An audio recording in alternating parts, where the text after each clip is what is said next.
ये एक सर्द अंधेरी रात थी। घड़ी में रात के 12:37 बज रहे थे।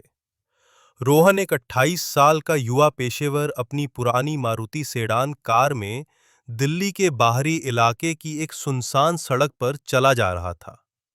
वो देर रात तक ऑफिस में काम करके थक चुका था और बस अपने घर पहुंचकर सोना चाहता था।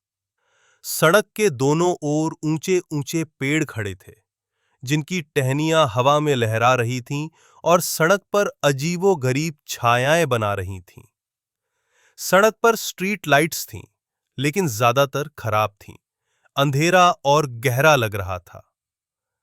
चारों ओर सन्नाटा था, सिवाय हवा के हल्के से सनसनाने की आवाज के। रोहन ने अपनी कार की स्पीड थोड़ी कम कर दी। उसे लगा कि शायद थकान की वजह से उसकी आंखें धोखा खा रही हैं। लेकिन फिर उसने दूर सड़क के किनारे एक आकृति देखी। पहले तो उसे लगा कि ये कोई आम राहगीर होगा, लेकिन जैसे जैसे वो करीब आया, उसने देखा कि ये एक महिला थी। वो सफेद साड़ी में लिपटी हुई थी। उसके लंबे काले बाल उसके चेहरे को ढके हुए थे और वो सड़क के किनारे खड़ी थी, जैसे किसी का इंतजार कर रही हो। उसने हाथ उठाकर रोहन को रुकने का इशारा किया। रोहन का मन थोड़ा संशय में पड़ गया। इतनी रात को यहां कोई महिला अकेली कैसे हो सकती है? क्या यह सुरक्षित है?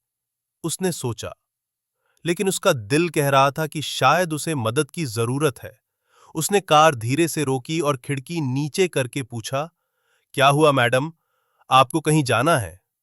महिला ने धीमी फुसफुसाती हुई आवाज में जवाब दिया, हां, मुझे पास के गांव तक जाना है। क्या आप मुझे वहां छोड़ देंगे? उसकी आवाज में कुछ ऐसा था जो रोहन को अजीब लगा।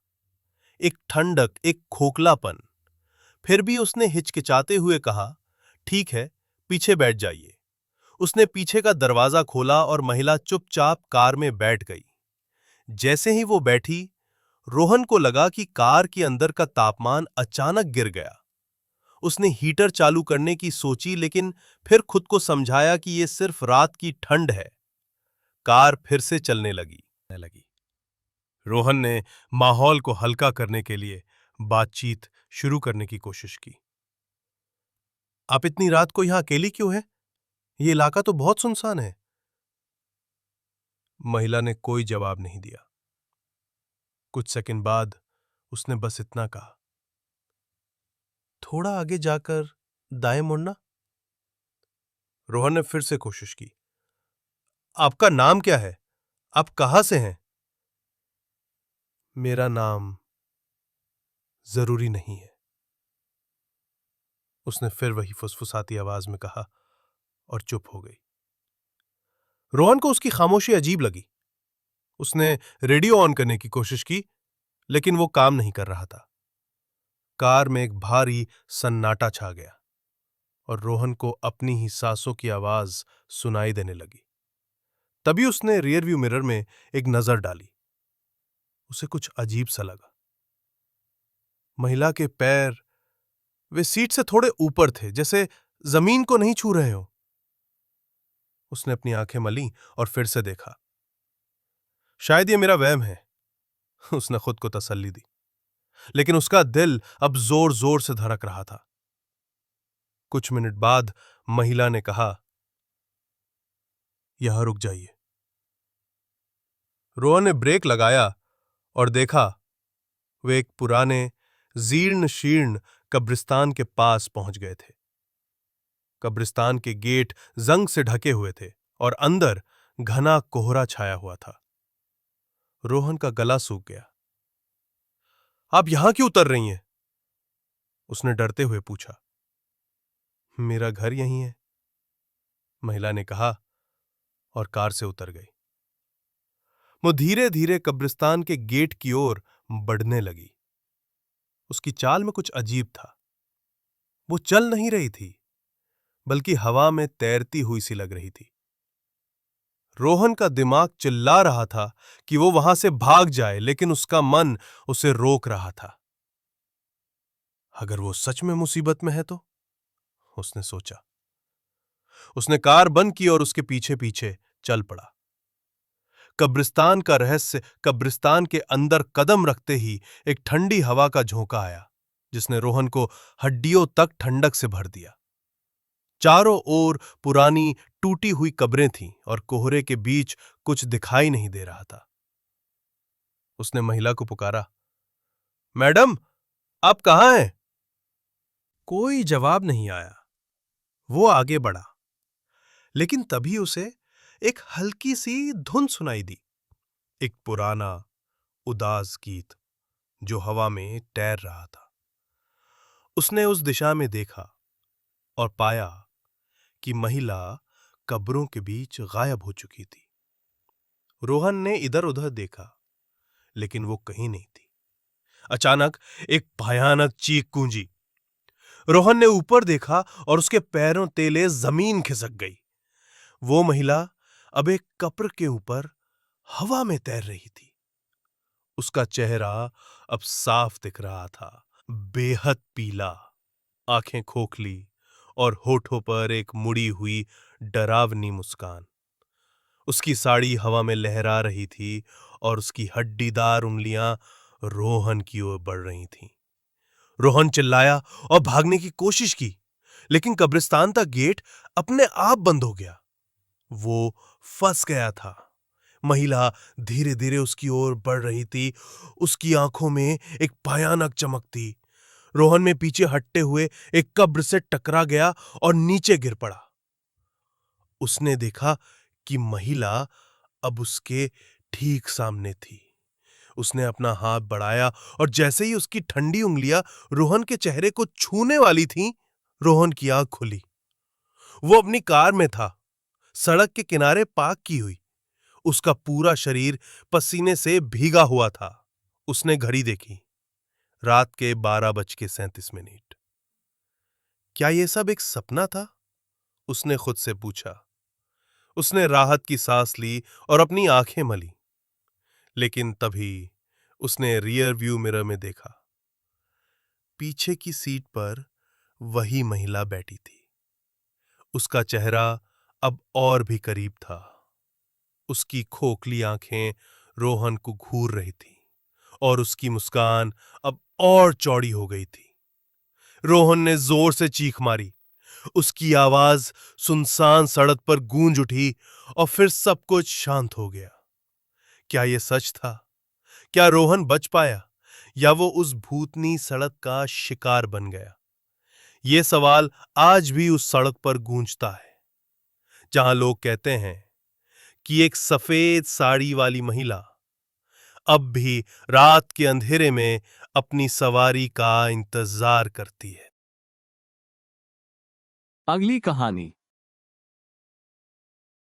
दोस्तों, क्या आप मानते हैं कि किताबें जिंदा हो सकती हैं? नहीं ना? पर आज की कहानी सुनने के बाद शायद आपकी सोच बदल जाए।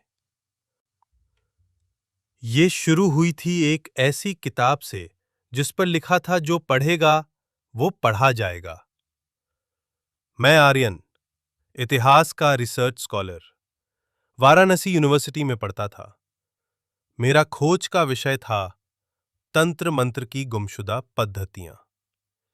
एक रात लाइब्रेरी की धूल भरी अलमारियों के पीछे मुझे मिली एक काली जिल्द वाली किताब। उसके पन्नों से महकती थी केसर और सड़े हुए फूलों की बेमेल खुशबू। पहले पन्ने पर लिखा था ब्रह्मास्त्र। जैसे ही मैंने उसे छुआ, ठंडी हवा का झोंका आया और दीवार पे दिखा एक लंबा साया टेढ़ी टोपी पहने। उस रात के बाद से मेरे कमरे की दीवारों पर गाढ़े लाल रंग के धब्बे उभरने लगे। शुरू में लगा शायद स्याही लीक हो रही है, पर ये धब्बे बढ़ते जा रहे थे, जैसे कोई अदृश्य कलम चल रही हो। एक रात मैंने देखा वो धब्बे जमा होकर संस्कृत के मंत्र बना रहे थे। अहम ब्रह्मास्मि, अहम ज्ञान भक्षकः। मेरे गांव दादी ने फोन पर चेताया, भाग वहां से बेटा, ये ब्रह्म राक्षस का शिकार है, वो भूत जो ज्ञान के पीछे पागल था। कहते हैं ऐसे राक्षस पीपल के पेड़ों में रहते हैं जहां उन्होंने आत्महत्या की हो।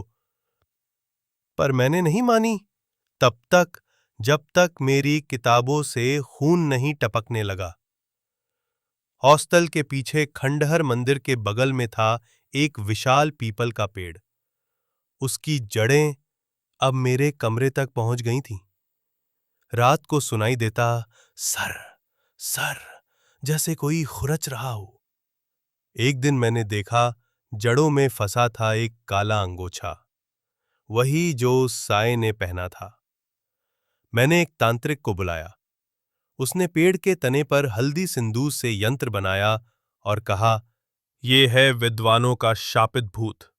जिंदगी भर ज्ञान पाया पर मरने पर सब भूल गया।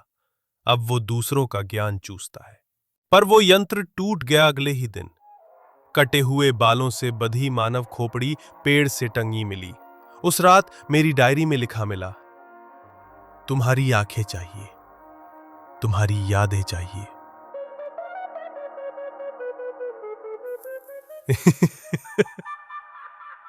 मैंने सारे शीशे ढक दिए पर फिर भी दिखता था वो, आंखों के बिना चेहरा, टोपी में, मुस्कुराता हुआ। वो बोला, मैं तुम्हारी थीसिस पूरी करूंगा, बस खोल दो खिड़की। जब मैंने हां नहीं की तो मेरी किताबों के पन्नों पर खून से लिखे गए शब्द उभरने लगे। प्रथम अध्याय, आर्यन की आत्मा। उस रात पीपल की जड़ें मेरे बिस्तर तक पहुंच गईं, ठंडी, चिपचिपी, जैसे मुर्दों की उंगलियां। दोस्तों, आर्यन आज एक मानसिक अस्पताल में है। डॉक्टर कहते हैं उसे पेपेरोफिलिया है, कागज खाने की बीमारी। पर नर्स बताती है कि रात को उसके कमरे से संस्कृत के मंत्र सुनाई देते हैं और उसकी डायरी में हर रोज एक नया पन्ना जुड़ता है, खून से लिखा हुआ।